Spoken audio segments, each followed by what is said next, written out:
À Ouagadougou, dans le quartier de Somgandé, vivait une jeune femme nommée Nadège, 29 ans, mère célibataire d'une petite fille de 6 ans appelée Victoire. Chaque matin, avant même que le soleil ne perce la poussière de la ville, Nadège se levait pour préparer un petit déjeuner simple.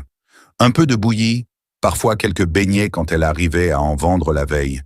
Elle déposait un baiser sur le front de sa fille et murmurait « Ma fille, tant que je respire, tu ne manqueras jamais d'amour. » Nadège avait été abandonnée par le père de Victoire alors qu'elle n'avait que 3 mois de grossesse. Elle avait tout affronté seule, les regards, les paroles blessantes, les jugements, et souvent la solitude brûlante des nuits où elle pleurait en silence. Elle travaillait comme vendeuse ambulante de fruits au grand marché de Ouagadougou. Ce petit boulot lui permettait à peine de payer la location de sa petite chambre en banco et les frais de scolarité de sa fille. Malgré les difficultés, elle gardait un sourire lumineux. Un sourire qui cachait pourtant un cœur fissuré par l'abandon et le rejet. Aïcha rêvait d'un homme sérieux, d'un homme qui l'aimerait pour ce qu'elle était. Pas un homme de passage profitant d'elle avant de disparaître. Pas un homme qui disait « J'aime bien, mais je ne peux pas élever l'enfant de quelqu'un d'autre ». Elle les avait entendues, ces phrases. Trop souvent.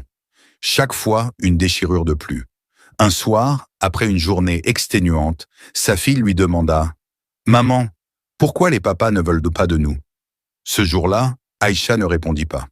Elle s'enferma dans les toilettes, étouffa un sanglot contre la paume de sa main et pria « Encore ».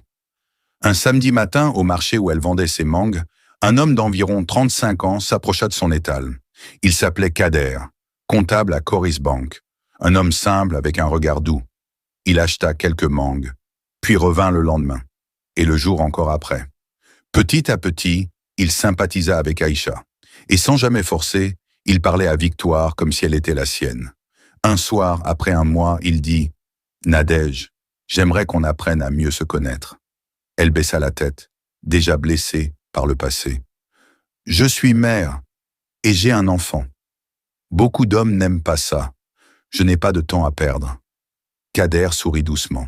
« Un homme qui n'aime pas ton enfant ne t'a jamais aimé. » Pour la première fois depuis longtemps, Nadège sentit quelque chose se réchauffer en elle. Un espoir timide, fragile. Mais la société n'est jamais silencieuse. Les voisins commencèrent à murmurer « Kader est fou d'aller prendre une femme avec enfant. Il mérite mieux. Elle va lui créer des problèmes. » Ces paroles atteignirent bientôt la famille de Kader. Sa grande sœur lui dit « Tu peux trouver mieux.